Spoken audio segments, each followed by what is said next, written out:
Greetings, all new hammer, middle hammer, and old hammer folks. I am Old Grumpy Wolf, and welcome to the Mini Bar Podcast. I'll be serving up lots of awesome painting nerdiness, talking to other artists from around the web. But before I get started, I want to do my normal plug for thebaselayer.com.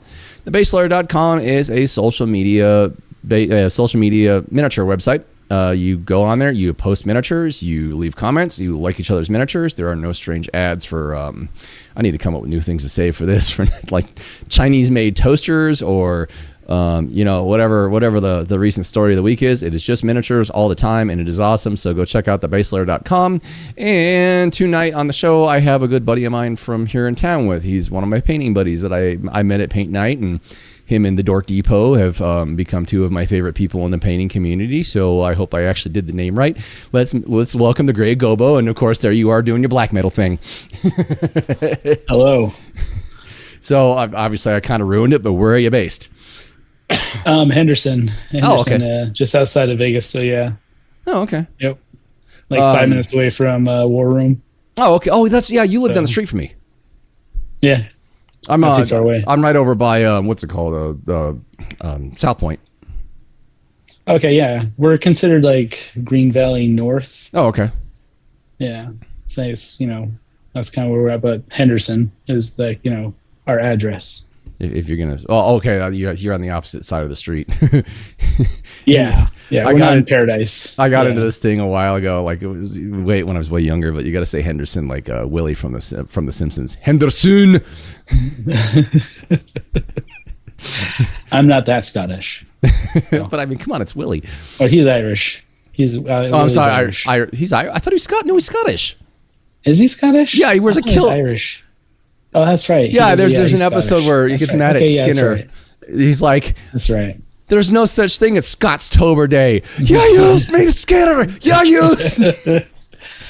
Yeah, I'm not that Scottish. My family is from that area, but I'm not that Scottish. Oh, okay. Yeah, my mom's British, so it's as close as I get. Yeah. Most of my family's from like Wales and Scotland. Oh, okay.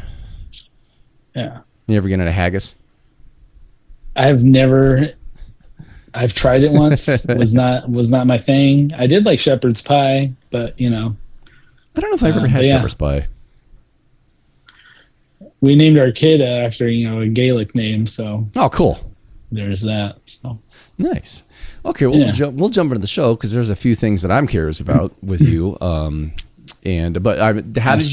did you get into the hobby of miniature painting? So I've always been into like TTRPGs. Mm-hmm. Mostly played a lot of Palladium games, Rifts, Heroes Unlimited, and GURPS back in like the day, like junior high school, that kind of stuff in the the early 90s. So then my friends got me into playing D&D. And we, had played with miniatures and stuff like that before, but, they were just like the pre-painted ones or ones that like, my friend's brother or cousin painted, that type of stuff. Mm-hmm. I never really painted it myself, but in 2018, a friend of ours ran a shop up in Oregon called Geeks and Games. Shout out to those guys out in Oregon City. But yeah, Is that one of the bigger shops is that in Portland?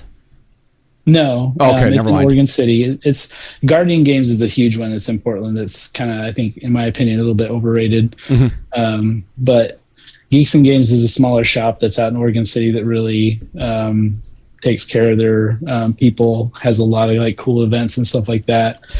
But they, were just like, hey, like we teach like people to paint here. Do you ever thought about painting? And I just came in one day, I bought literally like the little Whiz Kids cart, mm-hmm. like, little like wooden cart, and Agrax Earthshade and a brown like Bugman's Glow, I think, Citadel paint. And I bought like, a paint cup and a few other things. Mm-hmm. And I just sat there at their table and just started like painting it with like the dude coming around, like, coming out once in a while, like teaching me stuff and like telling me like, hey, you want me to change this or like try this. And then, I just kind of like started from there. I had some breaks, like we had a kid. Mm-hmm. So like when we had a kid, that kind of shook up our lives a bit. We moved from Oregon Like down they to do? Las Vegas. What's that? He said it shook up things a little bit, and I said, like they do. Oh yeah. Oh yeah, 100%. But I just, there's times that, I've taken a break from painting, but I started in like April or something like that of 2018. Oh, That's okay. where I picked up the brush and like started painting. I did like, in high school, I did independent study for like art. So like, I learned how to like airbrush and stuff like that and use watercolor and like, art theory, color theory, all that kind of stuff. I was experienced with that stuff, but it's been, 20 odd years since I've, really had flexed those muscles. So yeah, it had been a while. So 2018 is where I like picked up the brush and really started applying that trade again, like to get in that mindset of what looks good color wise and things like that. Do you think, I'm guessing having that art background kind of helps you along a little bit? Oh yeah, it's definitely given me, some advantages as far as like, just the experience of like what colors look good together, how to like create shadows and stuff like that, that I wouldn't have had, starting from scratch, so I definitely had, again, I hadn't flexed those muscles in a long time. Yeah. And there's still like, every day I'm like reminding myself of new things, or like discovering new things. And that's kind of what I love about this community and this hobby, is that there's no right way and no wrong way to do things. There's only Chris's way. And he's learned that there's a lot of variety of different ways of doing things too. But I mean, that's what's beauty about it, right? It's, everybody learns from each other. We all, oh, you did it this way, or I tried it this way? Like, have you tried it this way? Yeah. What if I mash those two methods up and see what comes out of that? Like, or let's try something that I've never tried before using like an oil paint and things like that. There's always that, diversity, and there's always that ability to like bring something new in or try something that nobody else has tried before. It's still out there. And so, I mean, it's just having that ability to think outside of the box and like approach it from a different angle. I feel like all of us at the hobby night, especially at Warren's, we're really lucky to have the group of guys that we have there. Yeah. Because iron sharpens iron. Everybody there is a very talented painter.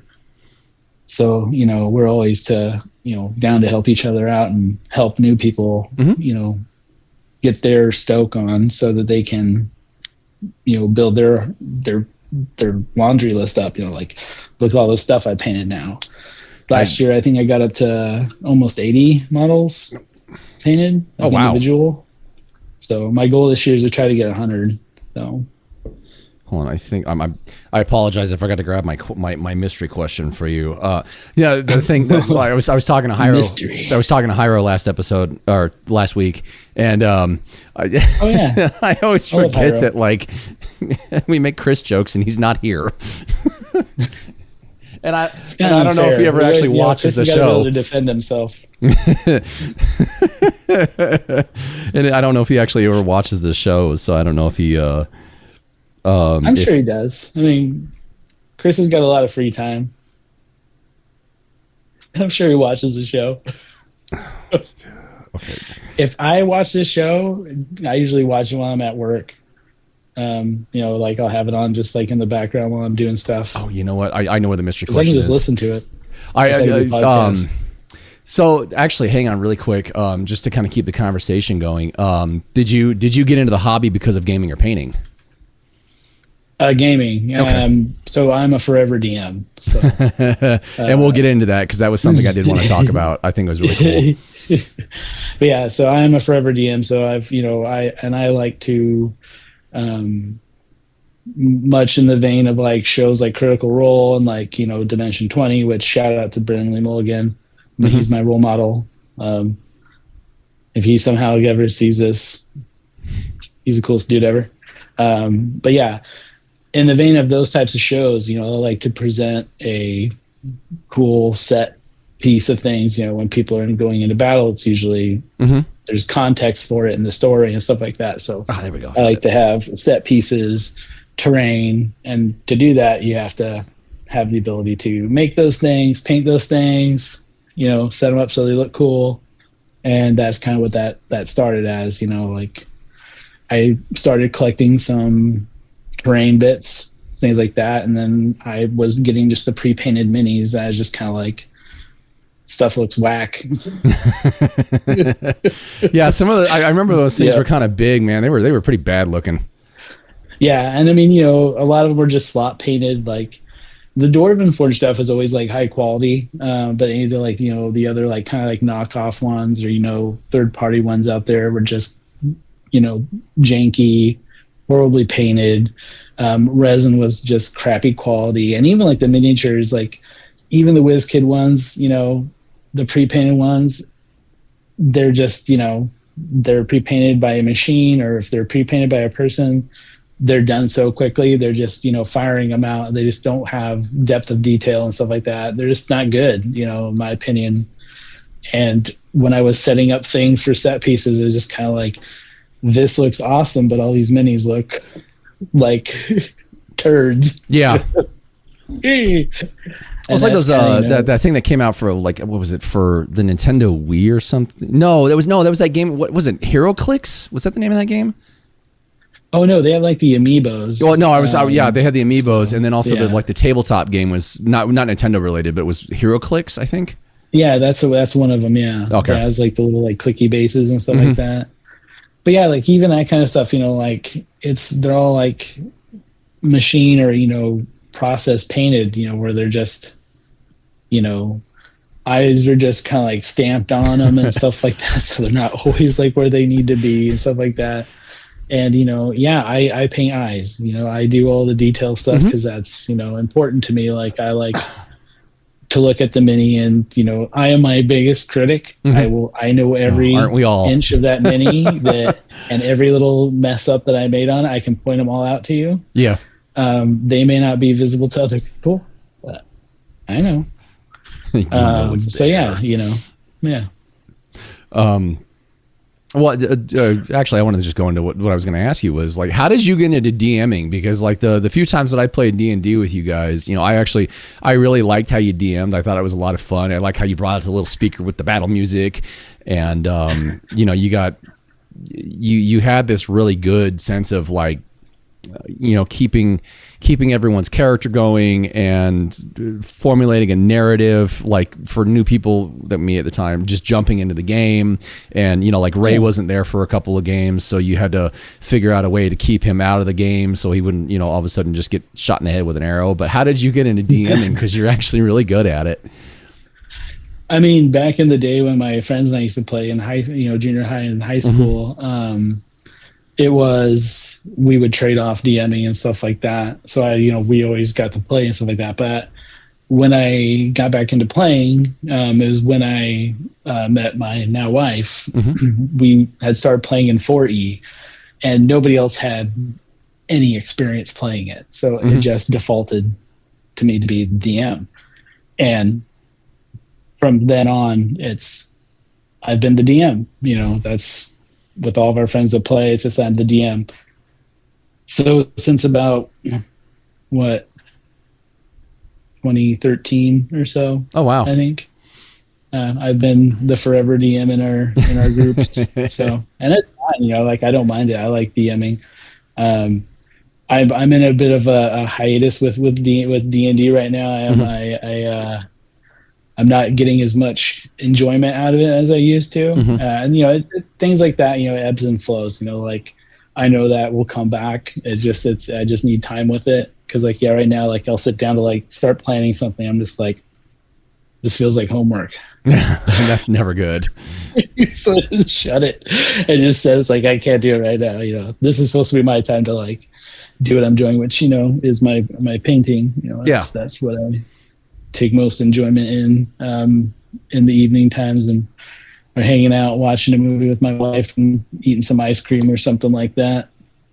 Yeah, like I know the show is like a painting show and an artsy show, but at the same time, it's being a good DM, there is a lot of creativity involved in it. Just from seeing how well you handled, when you, me, Chris, and his son were down there playing.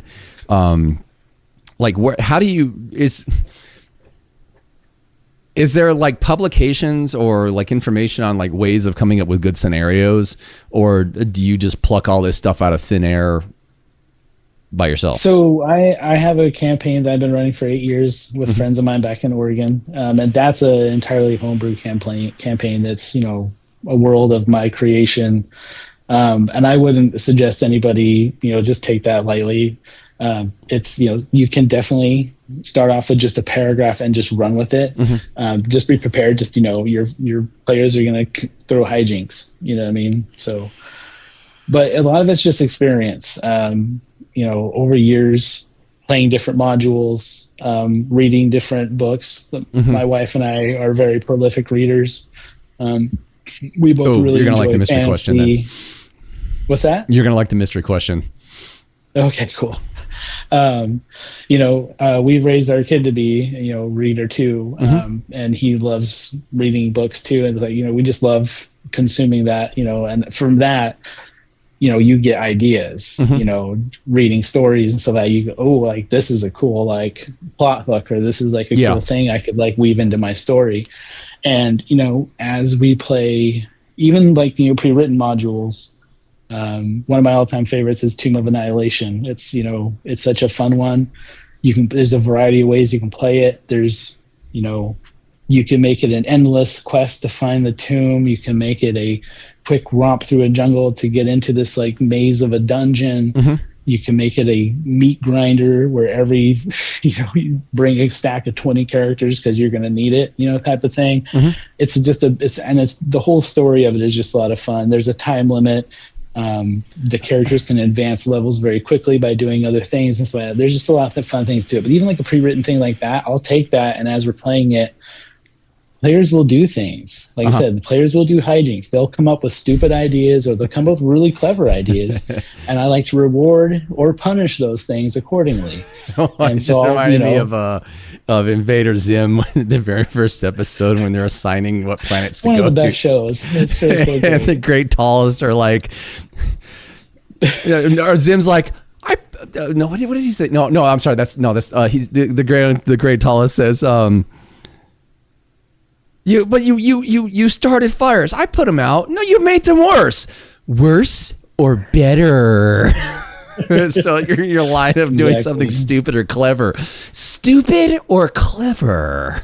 And that is really what, you know, players do. They do things, and you're just sometimes just like sitting there with eyes wide, just like, really? This okay? You're gonna go there? You're really okay? All right, we're going there. Bold. I guess okay.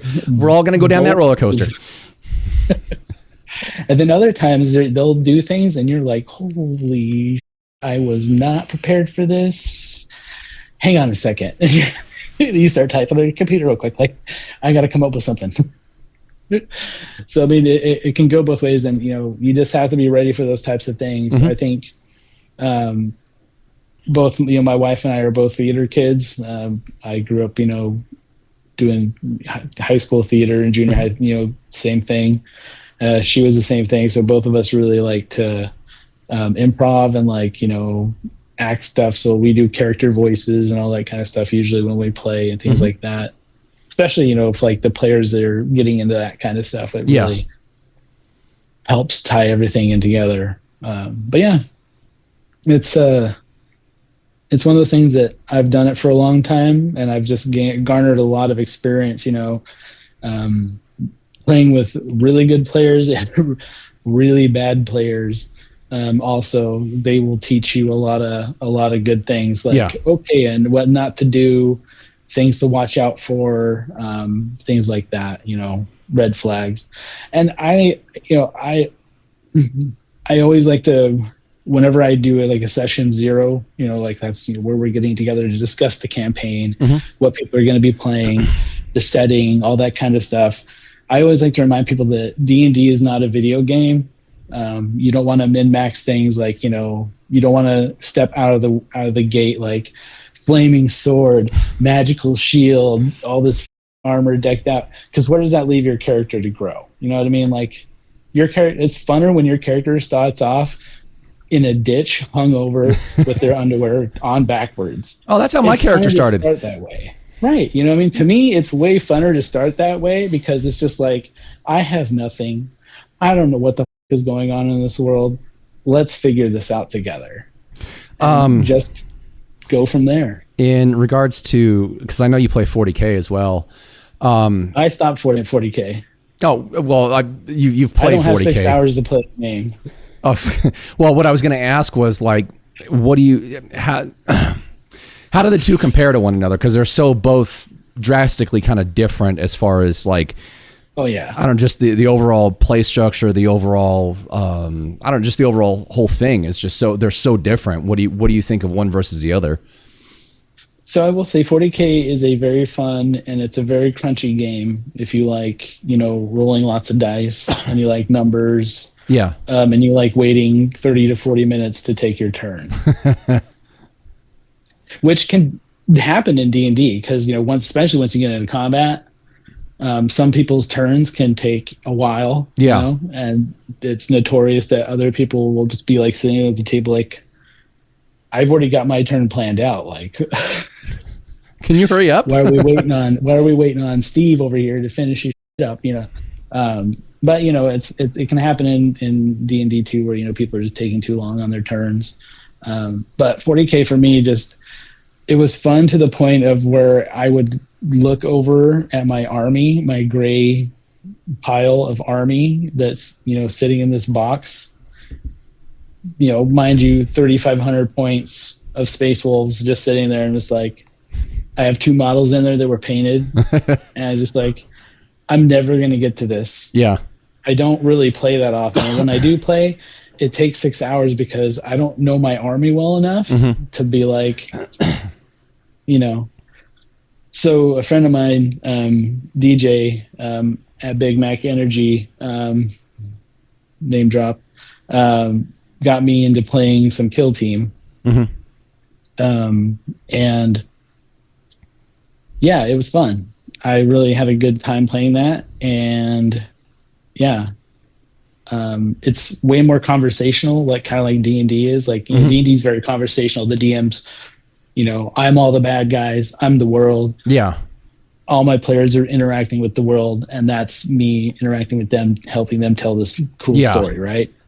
I noticed that, like, that aspect of it when I played with you guys a couple of times. You know, it was very, it was like not coaching, but it was very interactive as far as like social wise goes. Yeah, you know, you do something, the world reacts to that. You know, things happen. You know what I mean? It's, you know, I'm not here to punish you guys or railroad you or, you know, kill you guys. I'm here to collaborate and tell a story. And I treat, like, you know, I've always looked for people that want to play narrative 40K, which is why the Crusades like appealed to me. But the Crusade games are just a whole other level of just complexity that I just was just like, ain't got time for this shit. Oh, excuse me. I ain't got time for this stuff. Pardon my French.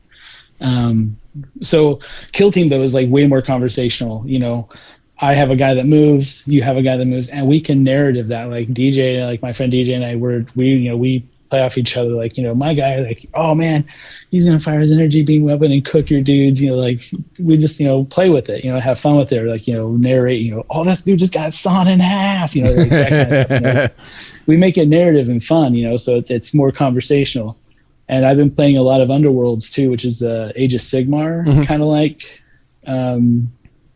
It's not like, I guess Warcry would be more like the Kill Team for AOS. You guys, you went to something at Warhammer in December for that. You and Chris, didn't you? No. There was like a tournament at the Warhammer shop. You know, at the Warhammer store. But I didn't end up making it to that because I thought it was at a different time than it was on that day, and I had like plans with my family, so I ended up not making it. But yeah. But Gator Dave, shout out to another homeboy who's on the paint team. He took third in Palm Springs Open. Oh wow! For Underworlds, and he had the best. He was best overall, and he had best painted army because he painted the worm spat for Jordan that won. And then he also got a ticket to the Worlds. So Underworlds is a super fun game. I think more people need to get into playing it. It's like a hybrid miniature and card playing game for like Age of Sigmar army, like war bands. But it's super conversational too, and it's really narrative driven. Mm-hmm. It's like, you can narrative like, what your characters are doing, why their motivations are doing that based on like your play style and stuff like that. So I've watched your painting over the last we've known each other a year and a half now, and like you just keep stepping your game up and keep getting better. And I know the story of like what happened with your Citadel paints, but I'm curious now, what kind of paints do you use and prefer to use? Pretty much I'm only using Pro Acryl anymore, just because I find the consistencies really good with them, and they're easily accessible. Mm-hmm. They're right over in Arizona. Every time I order for them, it gets here like within like a week usually. Mm-hmm. So and I can, most of the time I can just go over to War Room and pick up a paint I need. But, in the cases where they don't have it, I order it, just directly from Monument. It always gets here really quickly. But yeah, just pretty much Pro Acryl. I've tried a few others over the years. I like Scale, but Scale is just too hard to get. Mm-hmm. It's not based here in the US. AK is good too, but again, availability. It's been tough getting it back into War Room, I think, because some of the paints that I've used there, I can't get back, so I've gone just back to Pro Acryl with those colors and stuff like that, just because I can get it, All my paints I use all the time over here are Pro Acryl. Ones I have over here are my old Scale, ones that I'm going to be giving to my kid, because he's starting to paint. He painted his first a couple months ago. Yeah, I'm actually kind of glad that War Room got AK. I've a good chunk of my paints now, and pretty much it's just AK and Pro Acryl. Yeah, AK's a great paints, man. Like their new formula, the 3rd gen stuff is really great. Yeah, even Army Painter's new stuff is really good. It's not my preferred, just because I tend to, once I find something that I really like, it's really really tough to pry me off of that. Yeah. And I've been finding lately, like I kind of like I'm working on my Ultramarines stuff right now, so I can get into the tutorial. I'm trying to batch paint 3 Marines, and the last I did the test one first. I'm batch painting 3 Marines, and I've got 1 left for the squad to do on camera for tutorial.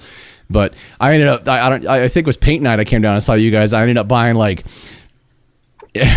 every AK blue, all the Pro Acryl blues, and just trying to find the blue I wanted. And then I found 2 blues from War Painter. And then you found a mix by mixing 4 of them together. No, I just ended up the 2 from Army Painter worked the best, because War Painter still, most of their paints still have a satinish finish, so it's easier for me to layer glaze the midtones, and they're just happier working with water, where I was finding AK leaves like a sharp edge, and then Pro Acryl was like, some of their colors tend to separate in water, and it kind of drives me nuts. Or they'll dry just way too matte, like Ultramarine Blue. It dries so matte that it sucks all the light in the air into it. Or all the light in the room, it goes into the paint. For me, the finish doesn't matter, because I usually always, I do a varnish, on my minis. So I, where I need gloss, I'll do a gloss, or I'll do a satin kind of finish, where I want it to be kind of like in the mid.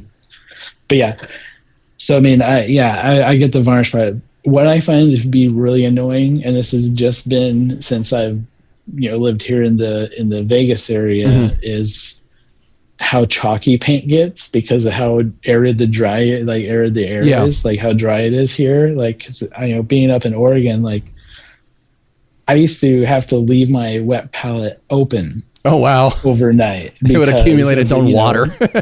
It would, because it would mold out so fast if I didn't leave it open.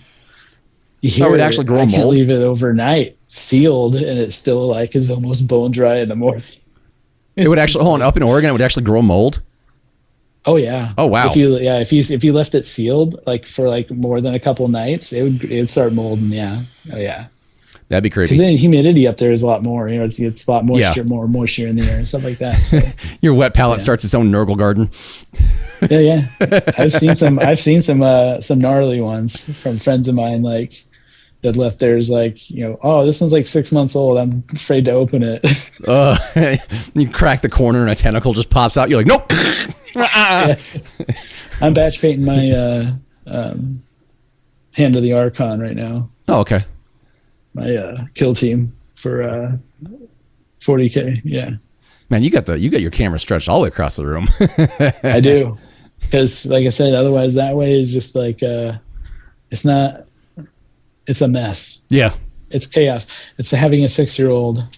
We still have our Christmas tree up because he's like, I don't want to take it down. We're like, you know what? Excuse me.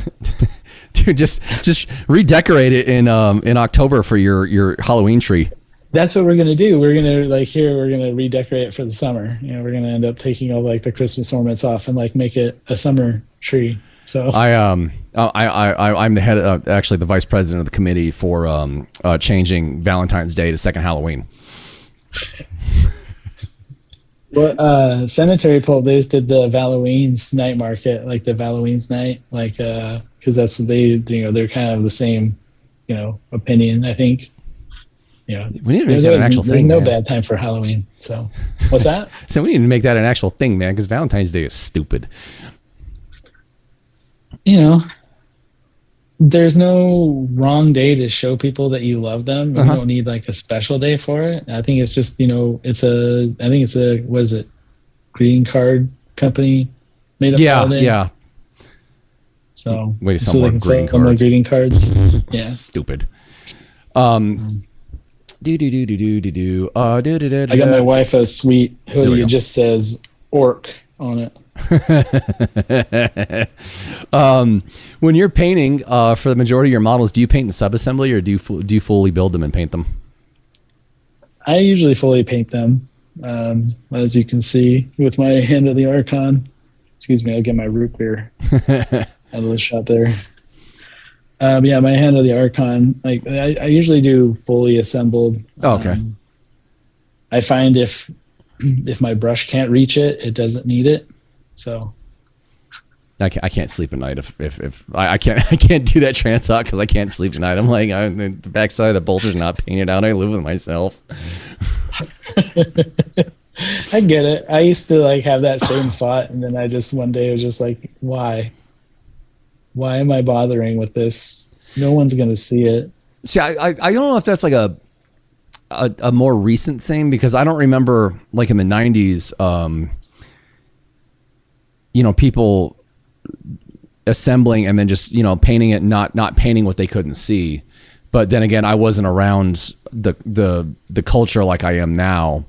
But I do know, like in the last, I don't know, 10 or 15 years, mainly in the last like 5 or 6 years since I started kind of slowly getting back into this and then going full ham with it. I've noticed that kind of is a thing, especially for like tabletop, because people are trying to bang their stuff out to get it onto the tabletop. And I don't I don't care. Like if you fully assemble and then paint your model, and half the stuff's not painted on the backside, I don't care. But it makes me happy seeing people like actually wanting to get like their army fully painted and on the tabletop, so it's not a giant pile of gray. No, I agree. I feel like I'm weird. I'm that person that's like, I won't play with my models until they're painted. No, I feel the same way. I want to play Space Hulk again, but I don't have to paint in miniatures. Gray models. Yeah, and every time I put my gray models on the table, I just felt like a fraud. You know what I mean? I'd be like, my gray minis I want to play with. No. I'm a fraud. I'm a liar. My Hand of the Archon, I've had them assembled for like 2 months. Oh wow! But I've just had them sitting in their box.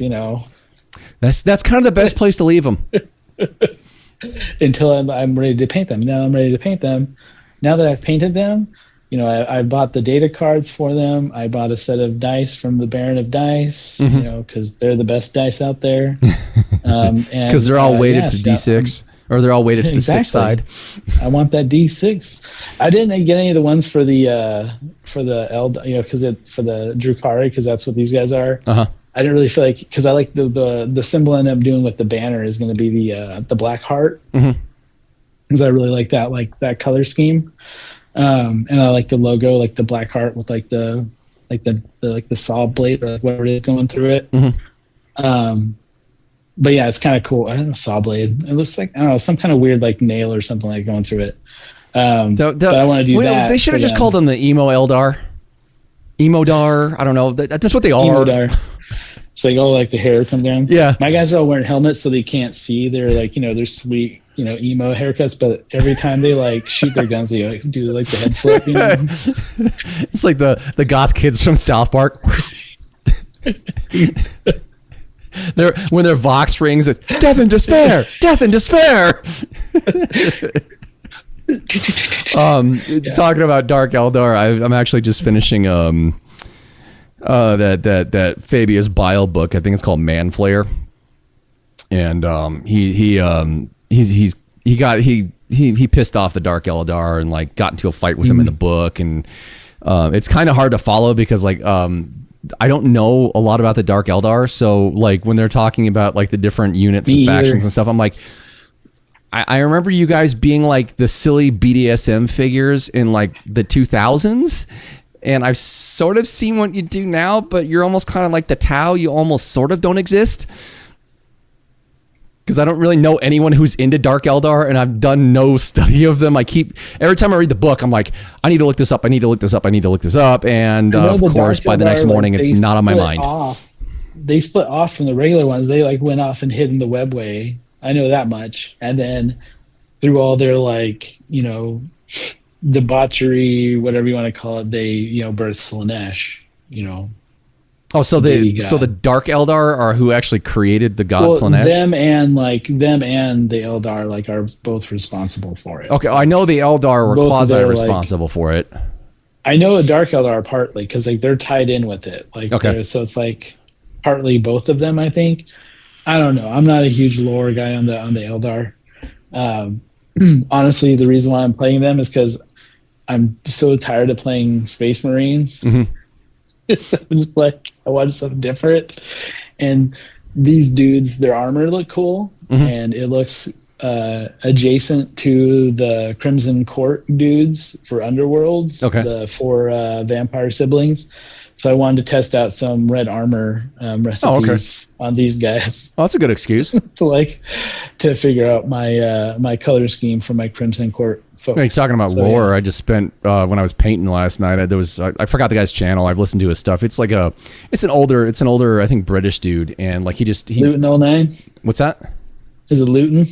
No, I don't know who it is. Actually, I'll look it up right now. But I was listening to like an hour and 45-minute video about Ragnar Blackmane, and I had no idea that character was so hashed out now. Dude, he's got a lot of lore. I know that. I was very surprised at like how much background is. Imperial Iterator. Oh, okay. That's not one I've listened to. He does some really good stuff. Is the one I know of. Like he's got like this like historian kind of voice when he reads. It's just like it's so relaxing to listen to, and it's like you feel like you're like something you'd watch in like like a rainy day in high school or junior high school or something. Yeah. You see the cart with the VCR and the TV roll in. You like, this is going to be a good day. Snoozing to the easy sounds of Warhammer lore. Yeah. That's what I found him, and I found I really like what's his name, Major Kill. Okay, yeah. I've listened to a few of his before. Yeah. Oh, it's so funny to hear people complain about him, and it's like, oh, he's so misogynistic, he's such a jerk. Da, da, da, da. It's like, no, he's actually funny, and it's a character. It's not who he is. Stop. Like he said on the show, Major Kill is not who I am in person. This is what I do for my YouTube channel. And but I like his videos because like he does a lot. He's done a ton of lore, but they're all like really condensed. And you can just, like really highlights and like some details, but they're just really easy to follow, and he's fun to listen to. Yeah, I usually just listen. I've been sticking with Luton 09. He's the one I've been listening to the longest, and he's got one of those British voices too. That's like, what's his name again? Luton 09. Okay, I'll have to send you send me his YouTube channel. Lutin, if I remember. Luton. Yeah. Okay, I'll just DM me his YouTube channel, and I'll take a look at it. Yeah, I'll send it to you. I need new stuff to listen to. So yeah. Yeah. Because all my favorite conspiracy theory channels, like with UFOs and aliens and stuff, they only put out like one video a week. So like I've gone through their whole back catalog of stuff to listen to, and I'm like, this one video a week thing is getting really hard. I want to paint and listen to your videos, but I've listened to them all already. I've been consuming Dungeon Crawler Carl right now. super deep into. Huge fan of that series. I've been I got really into, like, God, this is back in, his channel was still kind of new back then. I think in like 2000 or 2021 or 2022 I got into the Y Files with he's got a co-host that's a goldfish named Hecklefish. Oh my gosh, that's too funny. And Hecklefish says, "Fear the crib kit." But yeah, him and there was a puzzle channel I liked, Chris Ramsey. And he used to do, like, he was a magician and all, like a street magician and stuff, but he also, like, his channel was primarily him doing puzzles. And it was a lot of fun to watch. And he stopped doing that and he started this new Area 52 channel, which is all like alien based stuff. And his like his episodes where he reads like stories or like 4chan or Reddit deep dives into like a topic about like somebody posting, or like, I work for the CIA, or I work for, the government and I saw aliens. Geez. Oh, they're fun. Like, they're really fun to listen to. And he's like, when I start reading this, suspend belief at the door, come at it with an open mind. If it's just a story, it's just a story. If you like it, you like it. If you don't, you don't. But just, take it as a story. Don't take it as truth. And he narrates it like his whole get up, his whole studio is so cool looking. He calls it the skiff, and it looks like this like 1960s, like, I don't know, like army military interrogation room, or like, I'll send it to you if you want to watch it. It's really good. It's great to have all your painting. I wish they bring back the X-Files, man. That's the show I miss. X-Files is very much a product of its time, and I'm glad they've let it lie. 100%. I know they did like 2 new seasons of it, but they were only like 4 or 5 episodes. But at the same time, I'm like, no, I just want to watch it again. Just like, okay, bring the show back. Who's got it back on TV? I don't know. I think you can buy it on DVD and stuff like that, but I can't remember. Like, I don't know. I haven't really looked for it, to be honest with you. But now I'm thinking about it, I'm like, I need to find it because I want to watch it. Yeah, who's streaming that? Because oh, great. Well, I mean, you can buy it on YouTube. Yeah, and I'm trying not to buy stuff digitally. I want to start buying like physical media. Oh yeah, it's on Apple TV. It's on Hulu. It's on Amazon Prime Video. Oh, it's on Hulu, huh? Yeah. I think we have a Hulu subscription still. Yeah, it's on Prime, but you got to buy it per episode. Apple TV, I think it's per episode. So, but that was back in the good old days when I wonder if you used to watch all like the band episodes. Like, what was the one with the family, the inbreeding family? Oh, I know the one you're talking about. Yeah, that one was like so creepy. Ooh, I actually they showed it on Fox a few times here. Really? Yeah. Because I remember I saw it. I actually watched it on TV. One. I thought there was another one too that I think they only aired it once. Oh, dude, it's only $15 a season on YouTube. That's not bad. No, and it's like back in the good old days when seasons were like 24 episodes long. Yeah, yeah, that's what I mean. Like, yeah, you're getting a decent deal for that. It's not like it's 8 episodes. Yeah. No, we were talking before the show started about how disappointing this Stranger Things finale was. Just I think like the 5th season really screwed up. It was entertaining, but yeah, it was just kind of like season 4 was like it was like a complete return to form. It was like I was literally like, are they going to be able to beat this? Because this is like they seem like they're back on track again. After season 3, I was like. Season 3 was terrible. They just went off the rails. It's like, hey, are we kidnapping a family? Yup. Well, no. Dude, the peak of season 4 was the fact that they had Robert Englund on. Yeah. I was like, wow. Okay, they named their main character, one of the main characters, after Nancy from Nightmare on Elm Street. Yeah. And then they actually get Robert Englund on. I mean, that's just peak. That's cool. But yeah, no, the question about season 5 is like, so did anybody go back and let what's his name? What the kid's name? Did they ever go back and get his parents out of that barn? But one thing we were talking about D&D earlier. So I think you mentioned at one point in time, like the games or like the narratives they were playing in there, and like the Demigorgon and all that stuff. Those were all from actual D&D. Yeah. Oh, okay. Mm-hmm. Yeah. Temple of Elemental Evil, Out of the Abyss. They have a lot of references to different ones. old and new, with that whole series, they one of my favorite theories about the ending is that they were actually all playing in a campaign because of Mike's creation after Will actually died in real life, and that was his, like, he became a writer, and that was his way of coping with it, was writing the story of them playing this epic campaign where like things actually happen. I really like that theory, like that fan theory of like that's the real story of what Stranger Things is. This is actually Mike dealing with the loss of a friend at a young age, and that's like him telling that story. I kind of like that concept of it. But yeah, it's all that stuff from D&D and like that whole thing like is like a campaign now, like that you can play. Like, it's kind of cool. Well, we were at when we were over at Little Shop, my painting bestie Pepper and I, they actually had on the shelf like a new scenario of D&D. It's a box game, but it's got like Eddie on the front of it, and it's got the kids. Yeah, and the like Hellfire Club. Yeah, that's what I'm talking about. It's like, it's like it's all from the like the show and stuff like that. It's like the game stuff from there. Oh, that ought to bring like that ought to actually really, I don't know, get a lot more people interested in it. Oh yeah, I'm pretty sure it's done pretty good for D&D. I mean, D&D is, they're not hurting right now. So yeah, I was always curious like how they were doing over the years versus like Games Workshop, because I know toward the end of the 90s, Games Workshop was doing really bad, and they managed to snag they managed to snag the Lord of the Rings thing, and that really bailed them out for at least a good decade. Two things happened for D&D that were, the godsends. Critical Role happened. Matt Mercer brought his homebrew game with just some friends of his that he had curated a group of really good voice actor players, and brought them to a streaming platform that had a large audience, already built in. And that people saw what D&D really was. Like, people saw like, oh my gosh, this game is fun. Yeah. And that catalysted, a rise in D&D just right there. And then COVID happened. And then that really sent it, sent it through the roof. People were just like, we can do this online.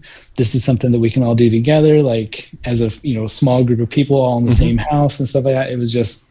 It took off. And D&D with 4th edition, the one that I picked back up to start playing with my wife, when they were wanting to get into it, was garbage. It was very video game, trying to be like a video game version of Dungeons and Dragons, and it fell flat and just wasn't fun. But 5e came out, and it was just like, there's so much diversity to this game. There's so much like reinvention to the classes and like play style. It was very simplified. 3.5 is fun, but 3.5 is like,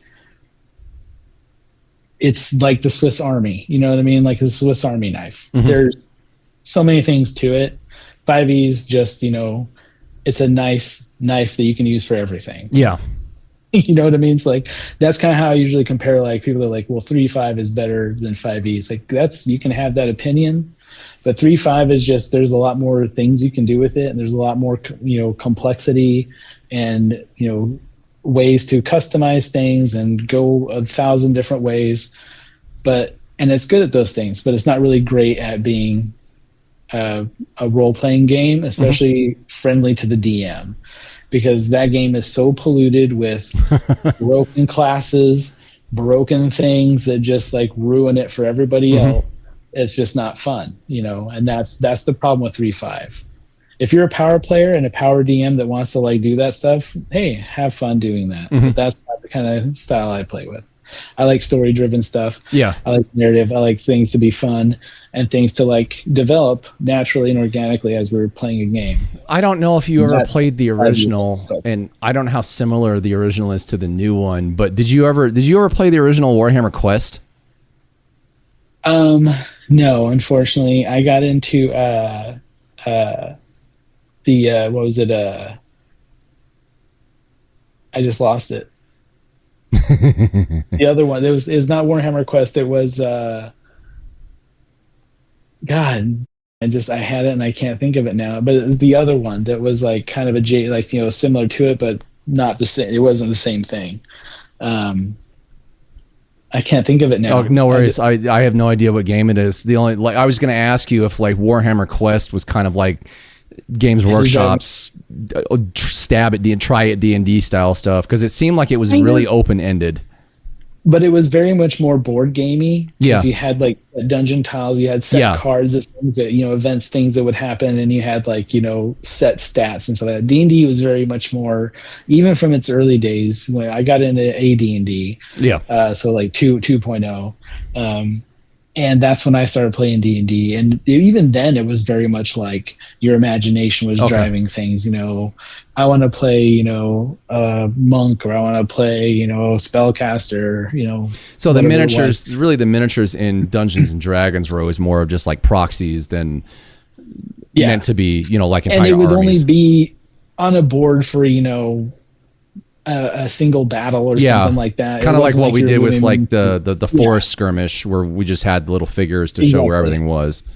Exactly. It's just more for point of reference, so you guys understand the layout of the terrain. And that's how, even I play D&D now, like I do set pieces, like when we have a battle, there's a set piece we'll break out and like, it'll be a thematic battle, because I don't generally have superfluous combat.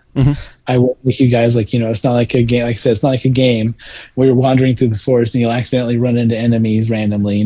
Like there are things, you guys go wander out in a forest for a week, you guys will stumble across enemies. That will happen. Yeah. But if you guys are traveling by roads, taking, safe routes through places, or not traveling through dangerous areas, there's, generally not going to be anything random that pops up. So it's going to be very story driven. We're going to flow here to here to here to here to here. It's kind of funny. It just popped in my head that like playing D&D, like the way that you kind of like laid it out and how you had the, like when we got into the forest skirmish or the forest battle, it's almost like, like old JRPGs, like from NES and Super NES, where like you're walking around and then you get into a discovery an enemy fight, and like that screen pops up, and then when you defeat the enemies, it goes away and you go back to walking around. And I never made that comparison until now. But before we go too further out, I wanted to ask you, who influenced your painting style?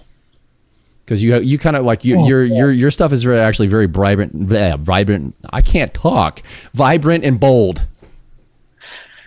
I don't really know, man. Like I love just seeing everybody out in the communities, like honestly has inspired me. I see stuff every day, just scrolling through, just like, oh, that looks good. Gosh, man. Keep going. Scrolling through stuff, just like, dang, this is cool. Like, this, like, I wonder how they did that. And then in my mind, I will try to like figure out how to do that, especially if it's something I'm working on. I will look for, I will be hyper aware of like something similar to what I'm working on. And I will, if I see somebody else who's done something similar, I'll be like, oh, that's kind of cool. And try to like figure out how did they do that? I don't really know. I don't really like follow any one person. Okay. I get it. I mean, I get inspiration from everybody in the community. Honestly, everybody that I see out there painting. What did you think of since like it was I don't know, a lot more curated this time? What did you think of like seeing all the stuff at LVO's painting event at the Verkel's Vault Challenge? Oh, it was cool. And I got to give a big shout out to John Adams at Madness Miniatures, because I took a class with him. You mentioned that when I bumped into you. Yeah, he's one of the coolest dudes I have met in a long time. Super chill dude and great teacher. Really connects with you and wants you to like understand the concepts and things like that he's putting out there.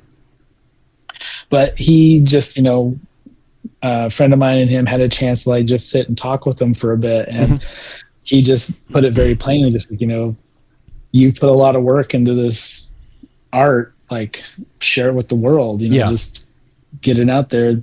It's somebody's going to see it and they're going to like it. Yeah. Whether you win an award, whether you don't, somebody's going to see it, and at the end of the day, they're going to be like, damn, that looked cool. Yeah. I want to learn to do that. And to me, that's enough for me to be like, if I inspire somebody to like try something or to get into painting, that's reward enough for me. You know, I don't need to know about it.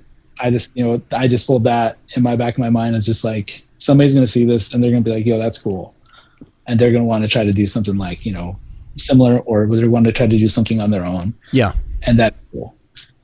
So yeah, seeing all that at LVO was really just kind of like eye-opening. It also kind of set the expectation of the kind of standards that you need to be on. So I've been trying to like, you know, like you said, I've been trying to like up my game, increase, you know, my skill sets. And so I'm going to be taking more classes and stuff like that this year. Oh, cool. Especially LVO. Yeah, and I actually just entered my first contest this year. Which one was that? The Squidmar Open. So, I entered that too. Yeah. Oh, nice. Hell yeah. Did you enter Masters? Yeah, I did standard. I did standard as well, but I watched the video where they were like on the you know, on the page where you start to enter at, like they had a YouTube video on there, and they were talking about. Thankfully, like I'll leave it up to them, but they said if you enter the painting competition like standard, and like if you're a really good painter and you take gold, next year you will not be able to enter standard. You have to start at Masters. And they also said they're like, if you're confused about the categories, but we know that you should belong in Masters, we'll put you in the Master category. Right. So I was like, okay, cool. I'm just going to enter my stuff and let them figure it out, because I don't quite know where I stand as far as that stuff goes. Like, I think I'm fairly decent. So I just went into standard because I'm not, dude. Some of the ones in standard, I'm just like, I've been like, you know, going through some of them, just like, my God. What, from like last year or from the entries this year? No, from this year, because it's been available since February 1st. If you go to Squidmar Open, there's a gallery link at the top. Oh, and you can go in and like look through the different. There's a lot, dude. They had so many submissions this year. I'm sure they probably dwarfed Golden Demon. Like I wouldn't be surprised because it's pretty rad. But there's a ton, and they're so good, dude. Like one of the coolest ones though I've seen so far. Oh wow! Somebody did a Skaven like Noise Marine, like a Skaven with like the guitar, like the mohawk all float. A Skaven Noise Marine. I'll go through these when we're done. It's so dope. But yeah, there's so many cool ones out there. But yeah, I've spent just ridiculous time like just going through them. But yeah, there are some out there that are just like, bruh, like there's another famous painter, I can't think of his name, but he was hosting a competition right along with Squidmars. It was for like little creatures and little guys, so I entered in that too. Oh, okay. I didn't. Yeah, I got to enter. I entered my Frog Pope in it. Oh hell yeah! Because I haven't been able to enter that in anything, because the little, you know, the little circular plinth that he's on in the pictures, that's screwed into the base. So I don't want to like have to unscrew that thing and possibly crack the plastic and remake it for Pepper. So I was like, they were like, yeah, enter your little creatures. I'm like, oh, I can do Frog Pope. Yes. Dude, he's a good one. That's a rad one for sure. She sent me a much bigger one. I gotta get around to painting it, but she actually sent me one that's like 3 times the size. I'm like, I'm gonna have fun with this because I can actually see this. The detail. Yeah. That's awesome. Yeah, so I'm stoked to like this is the first time I've done online painting competition. So doing the Squidmar with you, I think that'll be fun. I'm gonna dig through there and see if I can't find yours. The next one on there, the other one that I'm looking at doing is coming up here is the Mithril Brush one. It's they're doing an online one too. Oh, Infernal Brush is the one who was hosting the creature one. Oh, Infernal Brush. Okay. Yeah, I don't know about that one. Yeah. Yeah, it was when you went to the entry thing, the online entry thing on Squidmars, like the lobby for it had the creature one right next to it. Oh yeah, the event place. Yeah. Gotcha. That's how I discovered it. Oh, cool. So you're gonna do one here soon? Yeah, the Mithril Brush is another one that's an online one. What's that one about? I think UK based. It's just a miniature competition. If you Google Mithril Brush 2026, you can find it.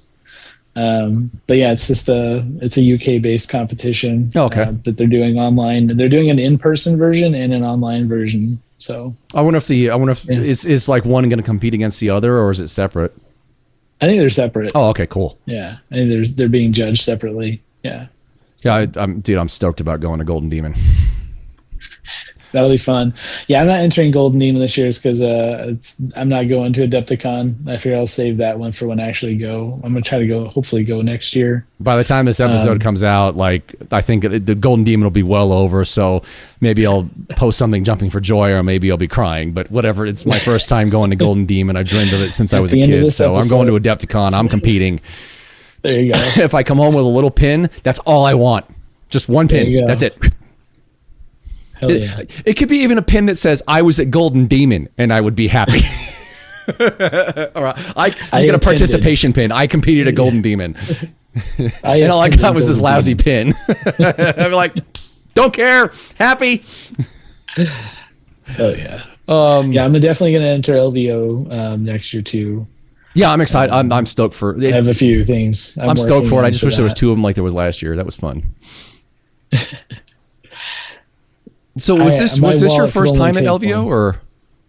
Yeah, like I said, I'm very much a homebody. Mm-hmm. I don't like leaving my house unless it's for something like really cool.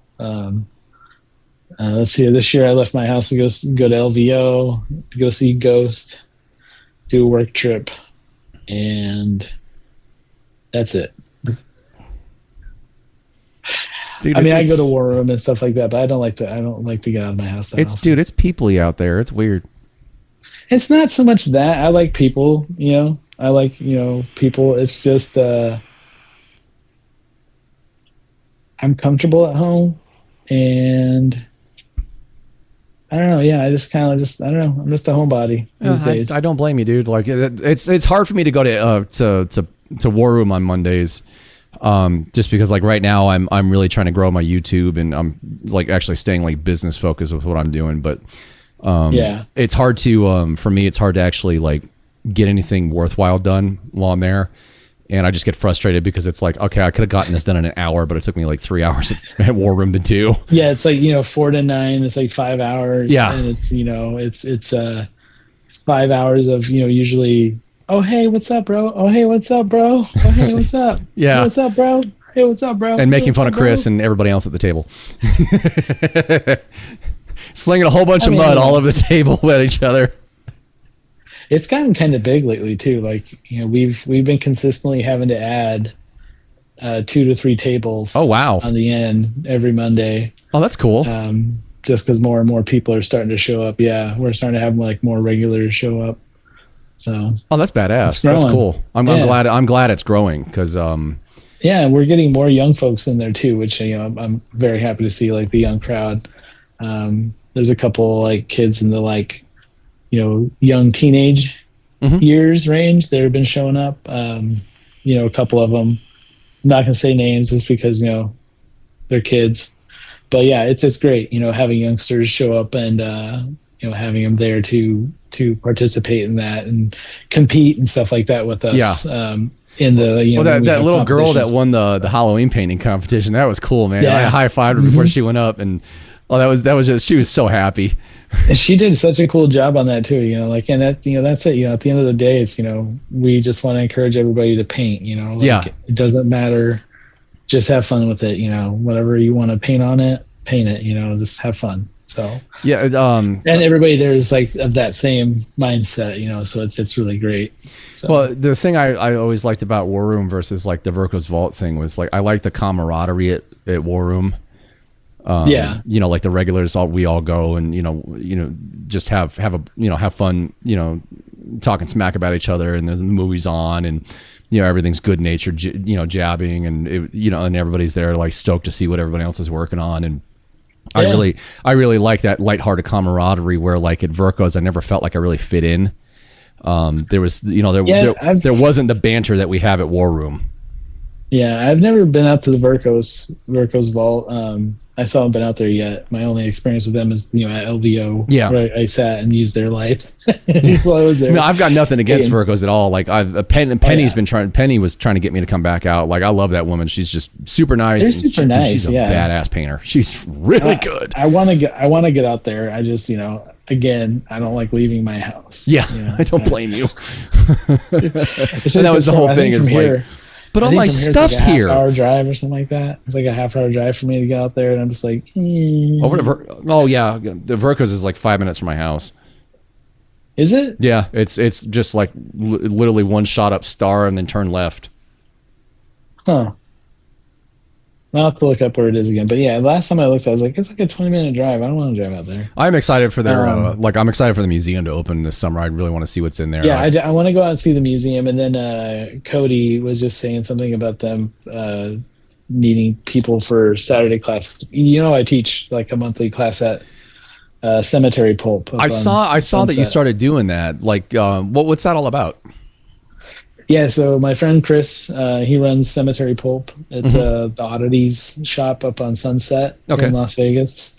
But yeah, every month I teach a painting class there at their shop. Just for, beginners is usually what it's for. People are just trying to learn that don't know anything really about it. Like I provide all the equipment, so lights, paints, wet palettes, brushes. Oh, that's cool. All like that stuff. You just need to bring your mini, or if you don't have a mini, Chris has got, D&D minis there that you guys can paint, anybody can paint. But yeah, you can just, show up. It's $40 to sit and just paint for 4 hours. Oh, that's really cool. Use the equipment.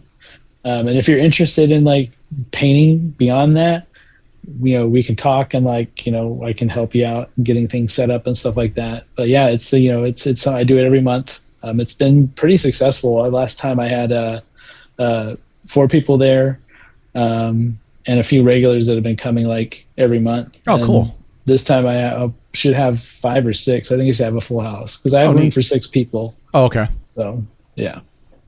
Well, that's really cool. It's a small, very like intimate space, which is really nice because it's really easy for me to like make sure everybody's getting attention. You know what I mean? So like, and it's really important to me because, I have taken painting classes in the past and have just been like, this is just, I feel like ripped off, John is one of the first painting classes that I had taken that like, I actually felt like the instructor was that was the LVO thing. Yeah. It was giving me attention. I was going to ask if like that inspired that. Yeah, it kind of did, it kind of helped me like get that ball rolling. And especially, what it was is Chris at Cemetery Pulp, they do every month they do a D&D one shot where they like people come out and you can play D&D in a 4-hour like game, 4 or 5 hour game. And it's like $20 to like do that. And it's you get like 2 free drinks, from the refrigerator, and you get to play a game for 4 hours. It's great. But they were doing that and I kept bringing my minis. And they're like, yo, who painted them? I'm like, oh, I painted these. And he's just like, you ever like thought about teaching people? I was like, yeah, I could do that. And it's like, let's do a class. And that kind of just, we kind of just got, got the idea together and took off from there. Yeah. So that's cool. Yeah, I was curious at how you got into that 2 months ago. Yeah, it just kind of happened, it just kind of fell together and yeah, it worked out. Yeah, I think I saw it in my feed, and I think Pepper might have seen it. And she's like, "Oh, isn't that AJ from War Room?" I was like, "Yeah." And she's like, "Oh, that's cool. He's doing a painting class." So yep, I do one every month at my friend's shop. So yeah, a Cemetery Pulp. So and before, like, I wanted to take a look at a couple of your miniatures, but before we get into that, the question that I usually end the segment with is, what advice would you give painters just starting out to help them avoid the same pitfalls that you experienced? So it's going to be the same things that probably a lot of people say, but I will say this, there's always the common things: get a wet palette, get good brushes. Don't apply a lot of pressure with your brushes. It doesn't take a lot of pressure for brush control. You want to make sure your points your brushes stay very pointed. You don't need a lot of pressure. And the other thing I like to tell people when I am initially teaching them to think about the process of painting, you're painting light. So think of it in that kind of a concept. You're not painting color. You're not taking yellow and you're not putting yellow onto the surface of this thing. You are painting the light of that color reflecting, right? So that's the way to think about it when you're painting. Think of it from the natural perspective of things, like when you see a round object, how does the light fall over that object? that's how you see that color, right? You see the light hitting that and that's reflecting back, and that's how you see the color. Think of it in that kind of a way. And that really helps people out. I feel like I've heard a lot of feedback that that's a good way to think about it as far as like approaching it, because if you think about the sense of light draping over things and you're painting that light, it's kind of an easier concept to think about, where I need my highlights, where I need my brightest spot versus where I need my dark tones, right? And so think about it in that way of dark to light, you're painting the light on the surface of whatever it is you're painting. If you look at it, I like to take reference photos as I'm going through stuff, as I'm like, so I don't forget where my point of light is coming at. But yeah, you're painting light. That's the best thing I teach people. That's not a bad way of looking at it. No pun intended. Yeah. So to dive a little bit into your miniatures, I'm going to talk about a couple of them. Let me pull up my Interact window. There we go. You posted a couple. You got a couple of stickied here that I hadn't seen. I'm going to use this for one of the minis on the video cover. But this is really cool. Which one? Oh, you can't see you're not on your laptop. I don't know if we'll be able to do this or not, because I'm not sure what you've been looking at. I can still talk about it. It's the what is this? Brought my 25 millimeter Durotan. Oh, that's Durotan. Yeah. Yeah. Is it my Durotan? Yeah. Yeah. So that's it's a 3D print from Epic Miniatures. Okay. I got off of Etsy from just some random, miniature purchase I made. I think that one, if I'm not mistaken, that mini was just a random mini that the dude threw in, like into the box of other minis that I bought, and I just like had it kicking around, for years, and I finally found it. I was just like, oh, you know what? I want to play an orc barbarian for one of the Cemetery Pulp games. Yeah, and that's where I based them and threw them together and I painted them up. But I was just like, it's Durotan. He's the war chief of the Frostwolves. You got to paint Durotan the way an orc should be painted. So yeah, I took my time with him, and this is my first attempt doing NMM on the gold, on his his like hair tassels, on his bracers, and on his boots. Yeah, is all my first really attempt at gold NMM. I thought this guy was out of he looks very Warcraft-ish. He is Warcraft. He's okay. Did you ever see the Warcraft movie? Yes. So he's the main orc. Okay. Yeah, that's him, but he's, I painted him in green skin because I'm a green skin orc fan. I went back and rewatched that movie, I don't know, like last year, and it's good. Yeah, it wasn't bad, and I'm kind of sad that they're never going to continue it. Yeah, it's one of those things, but yeah, it's who knows, maybe one day, but yeah. I mean, because I liked Warcraft a lot in high school. Like when the first 2 games came out, I played the crap out of them, but I never really continued in the Warcraft lore after StarCraft came out.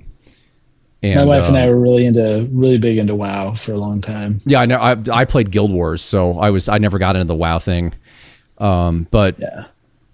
It's just watching the movie, I liked what they had set up, and it just ended on this kind of like big cliffhanger of like something big's coming, stuff's about to hit the fan, and we're never going to get another movie. It's kind of like the same thing as the show Raised by Wolves. Ends on 2 cliffhangers. We're never getting any more episodes. And the same thing with the Halo series.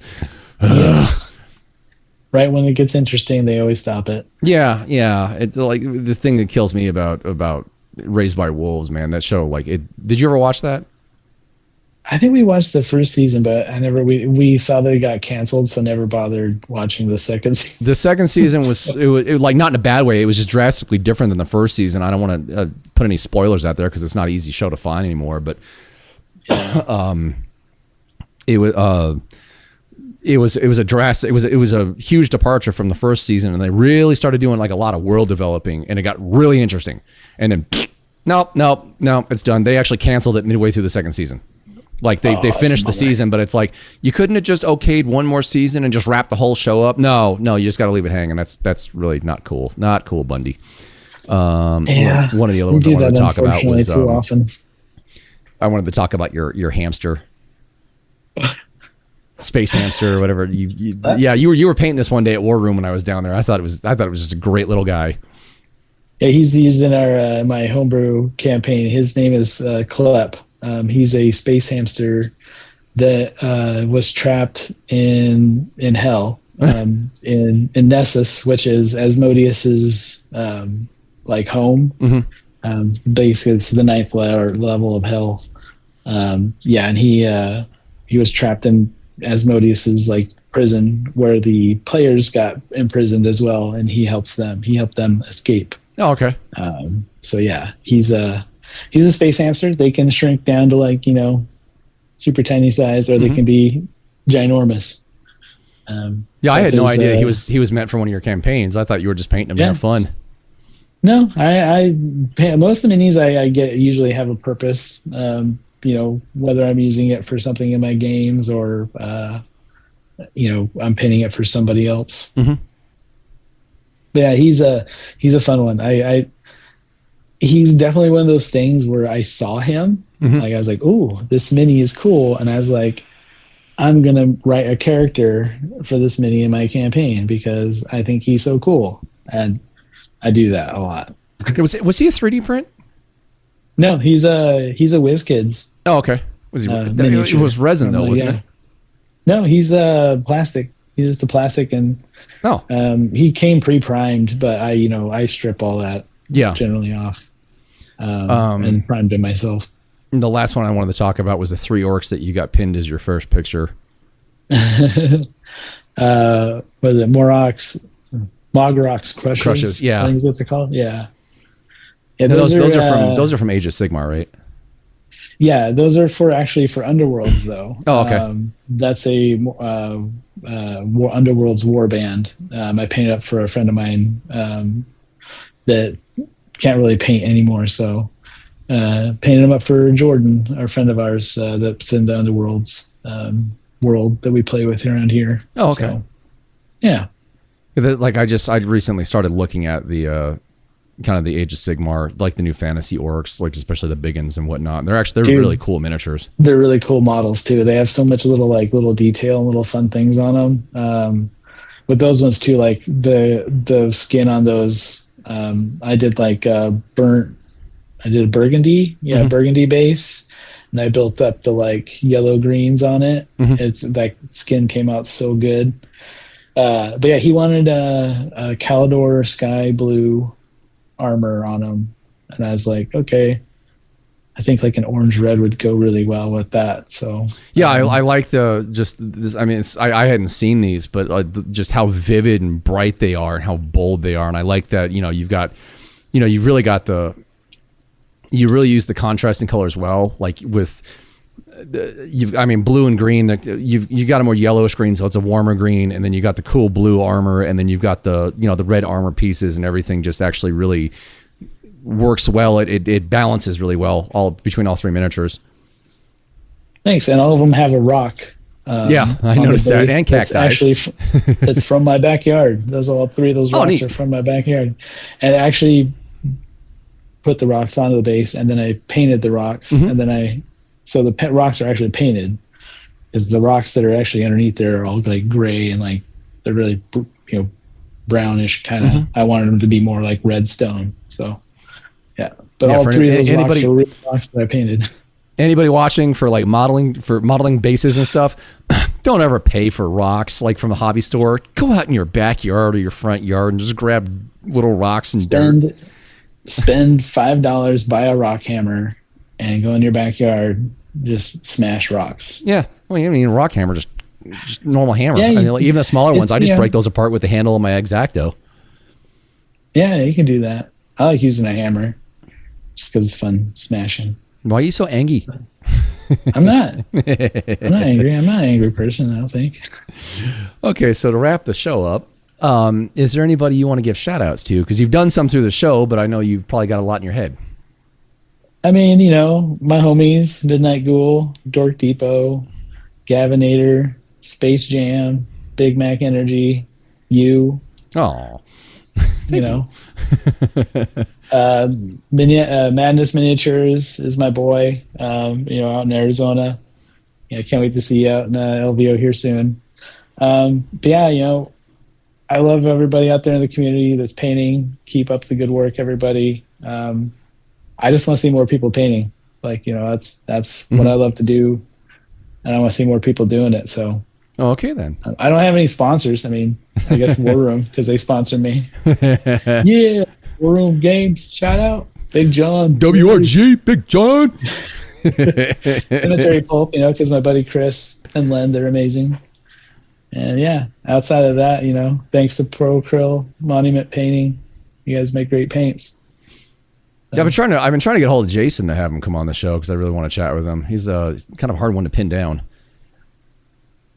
He's busy. Yeah, doing all the streams.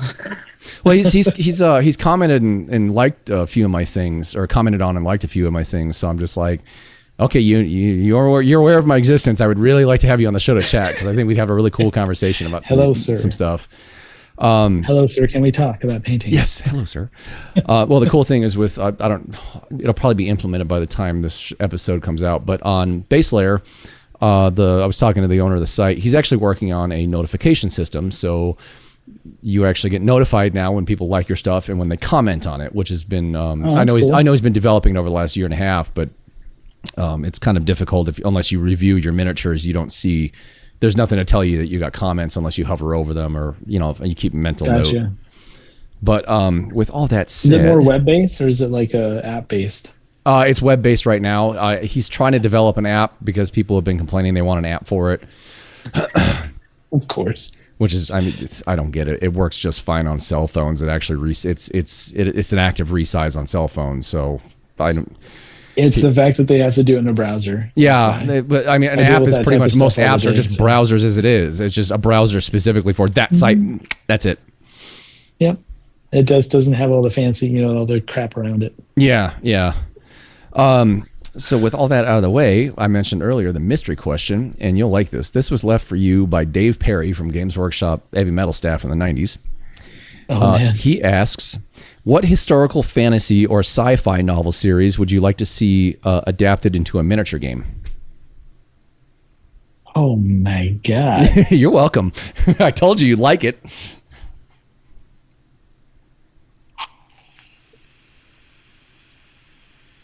I mean, so many have been adapted into games in one way or another.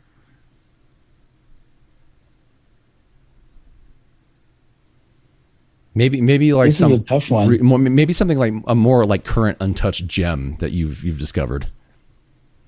I mean, I was gonna say Dungeon Crawler Carl, but they've already they just released an RPG for it. Like they just came out with that.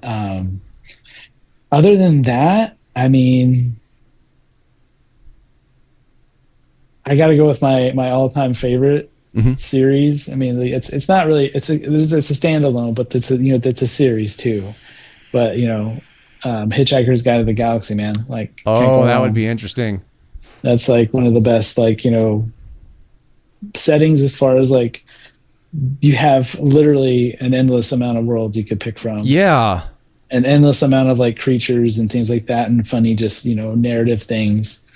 And just with everything being so kooky and wonky in that whole world, I mean, the probability machine, the Starship Heart of Gold. Yeah, the probability drive. Just infinite worlds and dimensions. You could have so much fun with that. Ford? Yeah. I think I'm a sofa. I know how you feel. Dude, they did a really great adaptation of that.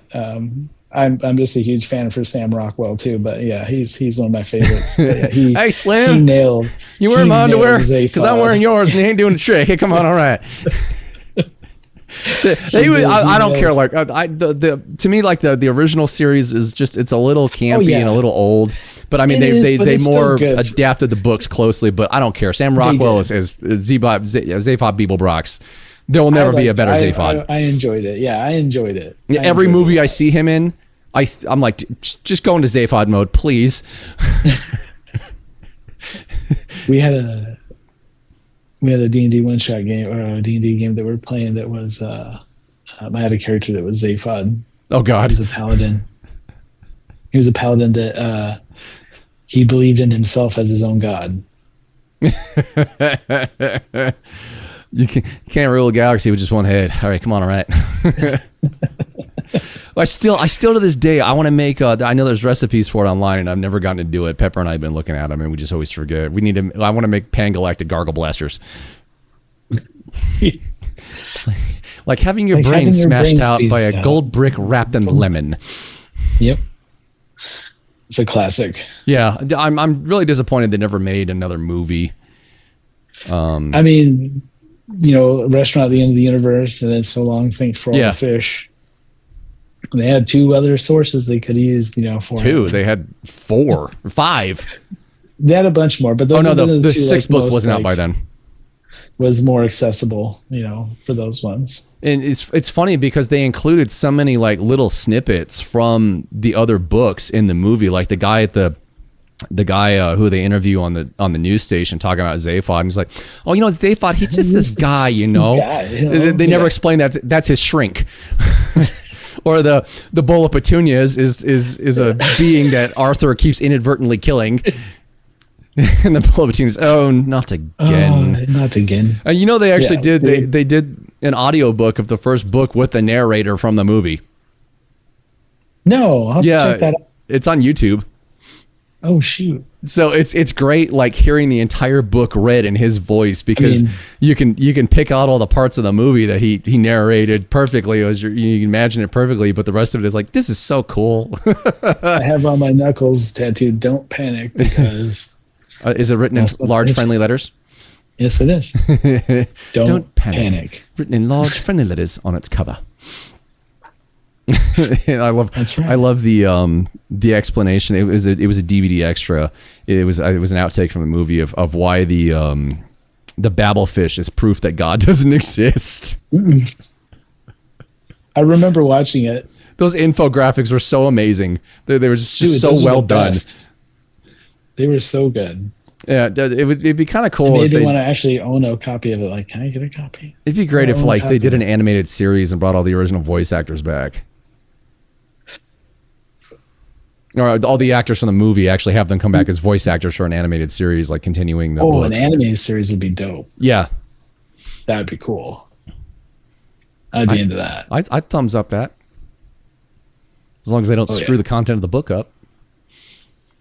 That's, as long as they just don't get too much creative license. Yeah. I loved, I think it was in the 3rd book, Arthur's talking to, what's the robot's name?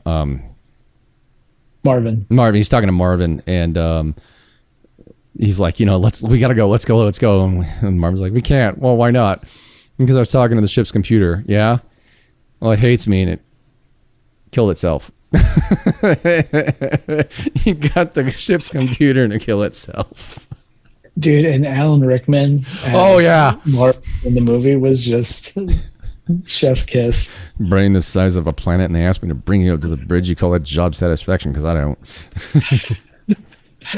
Okay, enough quoting from Hitchhiker's Guide to the Galaxy. AJ, thank you for coming on the show. Hang out for a little bit afterwards. I'll chat with you. But I'll switch over to the ending screen. Thanks, guys, for watching. Here's a couple more videos. I have no idea what will be here by the time this comes out. I hope to see some of you at Adepticon in March. And until then, I will talk to you guys in a bit.